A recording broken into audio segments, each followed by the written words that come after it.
M- When are we starting? It's started. Are we on? I'm gonna Oh, check. we're I'm on. I'm checking my Facebook page now. Let's see. Oh, we're on the air. Yeah, on the tubes. You see, if we had a jingle, we would know. Ah man. Well, hey, look, it's in the document, my dude. It's supposed to be there. Look, show jingle. Right. So do do do do do do do do do do do boo boo boo boo boo boo boo boo boo. We can't have the people on the air actually seeing our document. We have to think that this is spontaneous. Get rid of that. Man, this is pre-programmed, live. People, oh my gosh. So, hello everybody, boys and girls, ladies and gentlemen. My name is Shane Grant. With me is DeGratier Daniel. Say hi to the people, DeGratier. Hello, people. This is DeGratier Daniels, and we are live on the internet right now. I'm streaming on Facebook, streaming on Twitch, streaming on YouTube, using Restream to stream across all my platforms. So please chime in any one of those social platforms. I'm very excited tonight. I got some great news. Has nothing to do with technology, but I am hyped. Plus, I just had a cup of coffee that my wife just made for me, so I'm feeling real good. I got my good friend here, Shane, on the mic. So we about to rock this thing. So go ahead. You got it, Shane. So, what did she put? Would she give you the? She give you that espresso coffee? I don't know what she got, but I'm feeling real excited. All right. So before we go into the actual fun of this thing, let's. I think we will be remiss if we don't mention for a brief moment the what's going on in the world right now with the protests and whatnot. You know, Absolutely. and so it'll be kind of interesting there going into this conversation because there's you get the notion of a young man here and then a slightly older gentleman. Not calling D old, but you know what I mean, right? That's right. So and it's kind of the notion of police brutality and that kind of thing going through here, and a lot of us is having to deal with it with the protest and the like, and it's a lot, you know. I mean, when you see this kind of stuff, there's a I believe in peaceful protest always, certainly, but it really does show you just how bad this thing has gotten, the anger that is occurring because of these things, you know. Gee, as you're showing up now, you're the man who you program Black Man Simulator, Mm-hmm. right? Let me see if I can What is find your it. thought? What is your thoughts on the protests going on so far? So my thoughts on the process. That's a tough question for me to Yeah, answer. and Um, I know this is a 30-minute question that I'm asking you to put down in two. can you rephrase your question? Because there's so many thoughts. I don't know how uh, to refine those. Give me just a little bit more to your question. Well, I suppose I'll give you my thoughts here, and use that you can use that as a jumping off point here. I am happy. I believe that these protests are the right thing. I believe that they need to really stick to it. I understand the anger that's coming out here now. Lord goddamn, I understand the anger, and I feel like as though, unfortunately, there's been protests like this happening before with Trayvon Martin, with other people, just kind of going through the things we're going through, like that's going through now. Like people, this is not something that's new. And there's protests, and there's a sort of, oh, things will get better, we promise. You know, there's a generic sort of that, healing, let's all be calm kind of thing, and nothing happens, nothing changes, nothing is remembered here. Versus, I think this keeps happening, this kind of thing keeps coming up, and nothing has really been pushed. So while I do not approve of these, I don't approve of of any of this stuff going on here. I don't approve of like violent protests. Is what I'm trying to say. Actually, like I approve of the protests and peaceful demonstration, but these violent protests are the result of, I feel like, the system not answering the question. It's a pot that was about to boil over, and rather than trying to lower the temperature and actually do real change, there has been a kick, there's been a pushback. Oh, there's been a sort of, oh well, we're looking at it, we're looking at it until eventually it boiled over. You get me? Yes, that is absolutely true. And I don't know. I mean, Lord knows I have my own anxieties. You know, like you can't, I can't. If I have to, I'm sitting here trying to walk my dog the other day, and I had to think about it for a second. I walked to the edge of my neighborhood, and I thought about it. Like I had to sit here and think about it before going continuing my walk around my neighborhood. And that's something that I shouldn't have to. You shouldn't have to think about that kind of thing. I should worry about robbers, not the police. Yeah, man, that's sad that how your daily life is being impacted just because you have to double and triple think some of the things as a young black man that you want to do because the way it's perceived. Here I am. I'm almost twice your age, not quite twice your age, but I've experienced the same thing, and I'm just kind of over it, my dude. So I'm just And frustrated it's. too. I mean, I grew up in South Carolina, where this is kind of a lot of there's a lot of this racism. I mean, like there's some notions of like racism as like no one's gonna go actively come up the streets and run up to you and call you and just look at you and call you the N word, right? Right. But it's a subtler racism that is still prevalent in some aspects of it. It looked like you. What are you doing here? Well, you don't belong here. That kind of thing. That kind of notion. It's it's it's a lot, and it's hard even growing around here now. Like I remember, like I don't want to be considered brave for walking my dog. Hey, hold on one second. Hey, Dedrin, if you still on the live stream on Facebook, whatever, I see you dropping some comments. Come into the Discord and join us if you want to come chat with us. You're more than welcome to join us anytime, brother. Mm. I mean, at the rate this is going, Dedrin's going to be the unofficial third wheel. Right. I just saw his comments on Facebook. Mm. No, no, I'm sitting here talking too much here. Like, give me some of your thoughts here, man. Like, I want, what is the older black gentleman thinking here? Um, so the older guys is as you know, this has been going on for a while, and I've taken a stab. I've actually sparked some community interest and some community dialogue a while back in 2014, where I used the technology you and I are familiar with, which is augmented reality and virtual reality and gaming technology, to create an experience called the Black Man Simulator. And it was really successful. I was really surprised to see the turnout from the community. And when I say community, it had all sorts of individuals. It was an extremely diverse crowd, from the young all the way to the elder. All sorts of genders and racial backgrounds, and I was really happy to see that. At the iDrum Art Gallery, they hosted the exhibition for a month, and literally there's a line around the corner for individuals to try this stuff. This is when the DK, was it 2, had just came out. So the Oculus Rift DK2 was just brand new. So that's what I'm developing on. And virtual reality was still really new. But the excerpt that I create, the exhibition I created, gave just it was based on a 1960 sit-in from the 60s, and there's an exhibition in the Civil Rights Museum, which inspired me to make a virtual reality version of that. Basically, there was a replica of the sitting lunch counter, and what I did is I just built that in virtual reality and then added some NPCs and some voice actors and stuff like that for the exhibition. So I went through that, and I talked for my research. I talked with a bunch of gentlemen in the Atlanta area. Give me a second as I pull it up. Shane, fill in for me for a second while I pull this up. Yeah.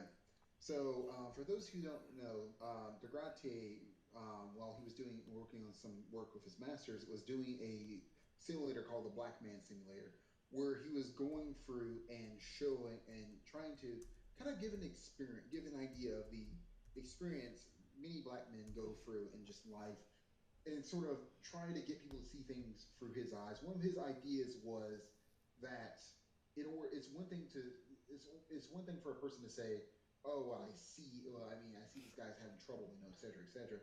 It's another thing for people to actually experience it, to experience like a sort of prejudice, the racism, the kind of the some of the issues that you go through here. And he believes that by going through and showing off these experience, not only is it a more powerful kind of manner of like kind of sharing this experience, but also creates sympathy. It creates empathy amongst you. This is a shared experience that you understand, even if it's even if it's a facsimile of it. It's enough to get you there and help you understand that. Oh, like I thought I understood, but no, this is closer to the reality of it. If that makes sense. Do I do justice by what you're trying to do? Absolutely, my brother. You are so kind with words, and you explain things way better than I ever could. So thank you for that.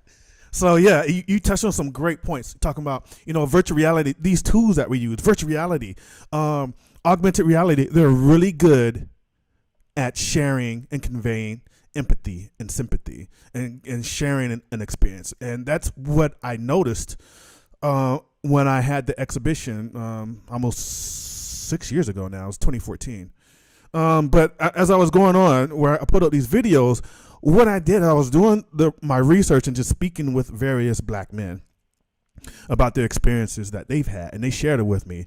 And it was not my intention to make these videos and part of the project, but it was so much information. It was so powerful and so moving that I decided to include the video as part of the exhibition because it was so much experience to share. And here I am. I am a black man myself. I learned so much more from these other black men. So that was something also that I learned about the Black Man Simulator is that other black men can learn from black men. It was educational for all, right? It was really cool, and those are lesson learned on my end. But you asked me a question. You asked me a question. What am I thinking now? Um, as a community activist, I'm constantly working with our children. I'm constantly, leveraging technology to, help convey and just support dialogue and support conversations, and make it open enough where everyone's comfortable enough asking questions and having a dialogue. So those are the things that I've been supporting and been doing over the last my life actually, pretty much for all my life. Hmm. I see that you have a video for us, D. Would you mind playing it? I mean, I guess you already have it open. Can you Yeah, play it for a bit? I don't Can you let think me we know can if you hear the can hear it? audio. It's playing. Let me know if you can hear the audio. I admit I can't hear the audio on my side. You know what I'll do is put the mic. Can we talk the chat? Do you hear the audio? Can you guys hear what is being conveyed here? Let's make sure because there's a difference between if I hear it versus if they hear it. As long as they can hear it, I'm just gonna put the I can microphone come to it. across. I can watch it on my side. Shane, I'm just gonna put the mic up to it. Can you It's hear a that, little bit Shane? quiet. Still a bit very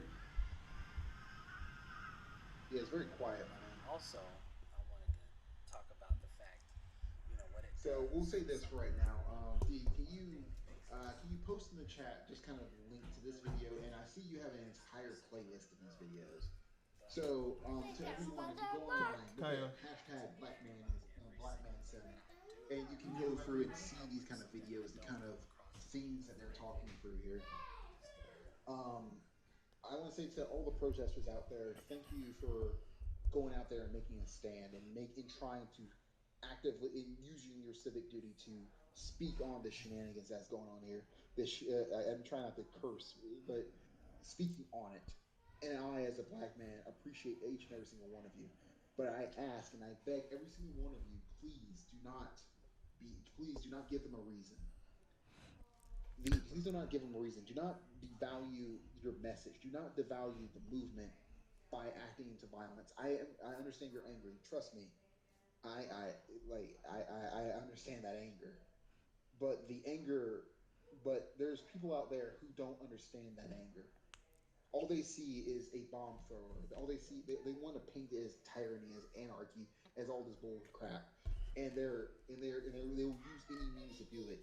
Throwing throw like violence on our side will make them try to say, yeah, look, we're not being the bad guys. They are make the, and like I'm not going to say not defend yourselves, but please do not give them a reason.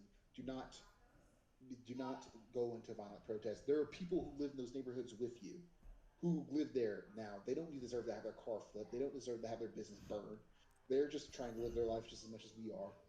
They don't deserve to be they don't deserve to be punished by it. And I think you'll make a more powerful statement by being peaceful, by going out there and saying that this shit is we are standing against the injustice, and we are willing to fight for it, but we are not willing to hurt for it. We're not willing to destroy others. We're not willing to destroy others. We will get to where we need to go by being the better people. That Well, kind of notion. And well I know said, I'm my kind of brother. I'm mixing up my words here a little bit, but to everyone out there, I want to say thank you so much for everything. And trust me, speaking as a young black man, I appreciate every person who goes out there and understands that what's going on here is bullshit. Sorry, I cursed anyway. I didn't even intend it, but and hopefully, and then this is how we're going to get some change. Even if, and one day, I hope, whether it be me, or it may not be me, but if I want my children or my children's children to be able to go outside and not have to worry about being strangled by being beaten to death by the police for something that is minor, that's small, for $20, it's not worth it. So yeah, that's I'm gonna get off my soapbox for a second there. Thank you guys on that one. Well said. Segue into our next topic, which is loss of privacy. Okay, so can you give us some details on this one, D? Loss of privacy. Um, I can't quite remember what we talked about. So what I think we're trying to capture with this is the notion of um, ever increasing intrusions into our privacy across all our digital platforms and surveillance and cameras here. The notion of the individual citizen, our privacy is slowly eroding with all this technology. One of the things that really just bothers me now is how Mm, we cannot turn our phones off anymore. Right? You can't yank the battery out. I mean, you will power it down, but it is still on tracking you. It's really annoying mm, for that. I learned this when the first iPhone, when the iPhone came out with it had a second chip. I can't remember what chip it was. It was probably about 6 or 7 years, mm, and my battery died. mm, Right, and it was tracking my steps and stuff. Right, and it had died. It was off for like 2 days. I get back home and powered it up. I'm like, this thing was tracking me even when it was dead. So I called up Apple. I did some research. Like, yeah, there's still enough residual power to run this particular chip, and it's still going to run even though when it's off. So I'm like, oh my gosh, there's no way to turn our phones off anymore. Right? Who knows what else is going this route? These devices are made with the batteries permanently embedded, and you just can't turn them off anymore. So it's a notion of it's that type of notion is just like we're always being monitored.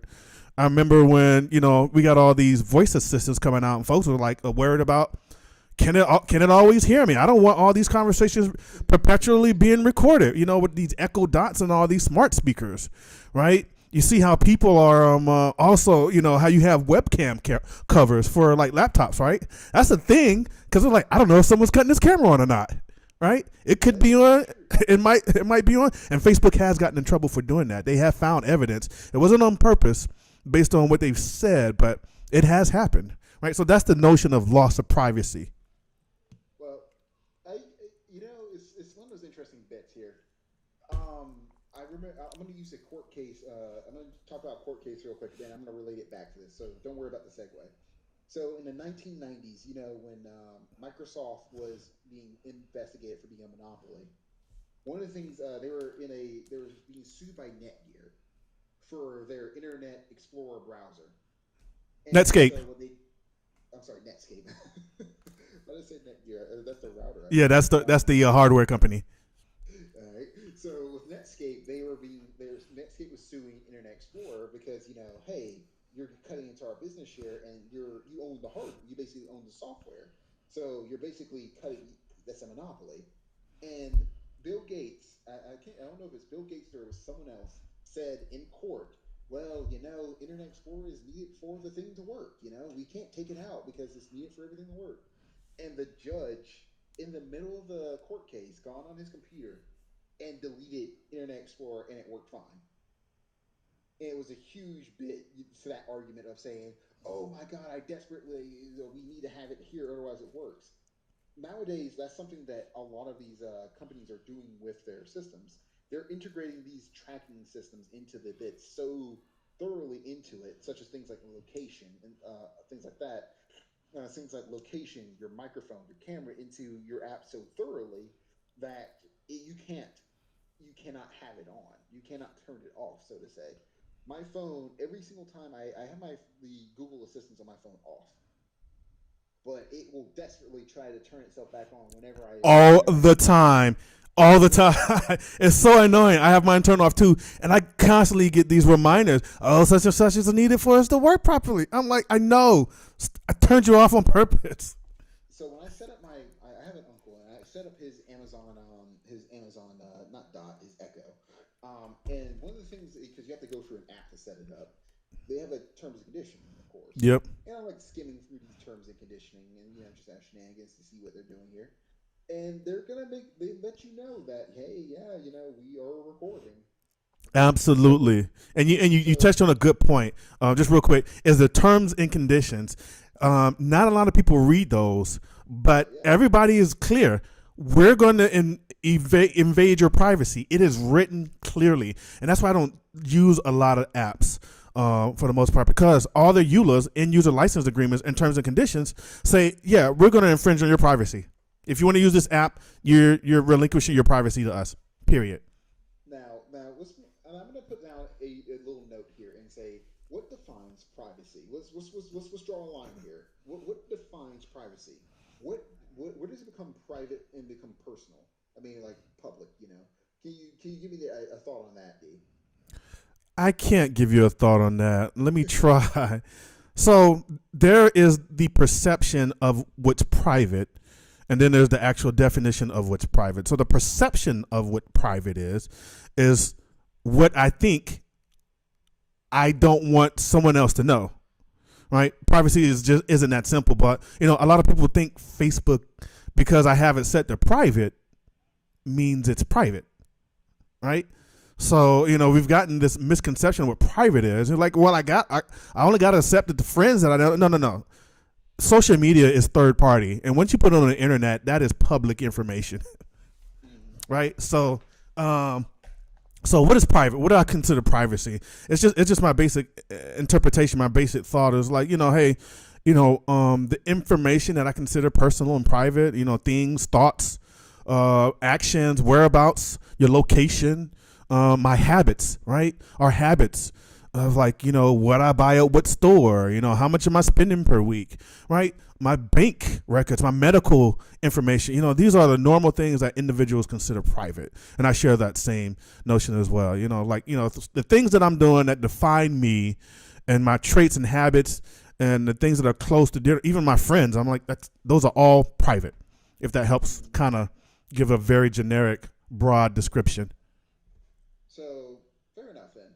So I'm gonna go. One of the things I did research before on was on the General Data Protection Regulation, or the GDPR of the European Union. There is a similar act that is a CCPA that's in California now, like the California Customer Protection Act or something like that. The notion of both of these things that they're trying to help and protect your private information. So it's data protection and Shane, privacy. excuse me. Detrin says he only hears me. Oh, does he not? He did not hear me. I hear you. Yeah. Uh, tell you what, go to your ODBS. Testing. Go ahead and say something. Testing, testing, testing. Hello. I don't see you, Shane. Stand by. All right.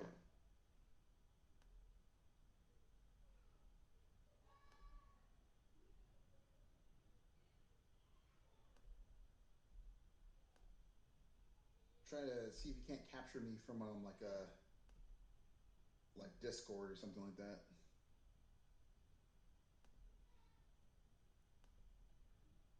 Hmm. I got nothing. Oh joy. Hello.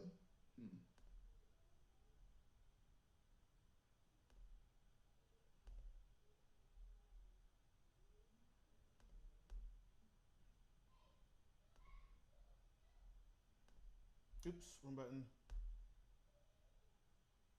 I really need to put a mouse on this computer. Let me try it one more time.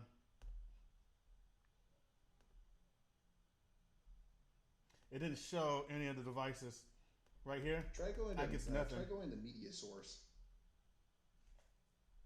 So Oh, like nothing's coming up as an option. It should be dropping stuff right here. Mm-hmm. Nothing's coming up. So something's going on. I try media source. Which one you want me to try? So yeah, go to media source. Media source is like a video or an audio file. I was wondering if it will pull up anything for might pull up a Discord or anything like that. Nah, Okay, it's looking for a enough. file. All right, so just cancel it then. Yep.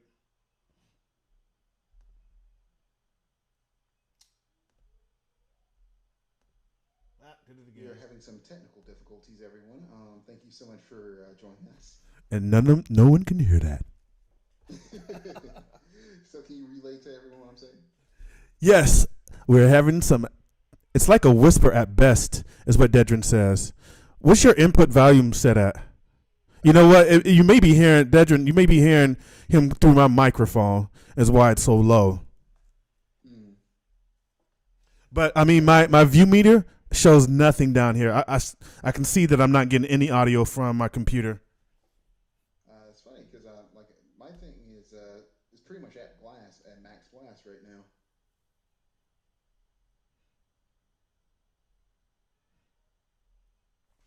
Yep, no worries. We'll just have to figure out on our next one. I'm trying to think how else could I bring you in. I could put the microphone close to the speakers. Yeah.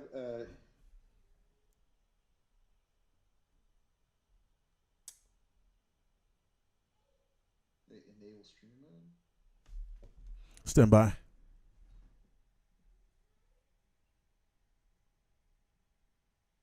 We may have to switch to a different notion here. So instead of using Discord, we'll use Skype or something like that. Yeah, we can do that. Have to try it. But on the next one.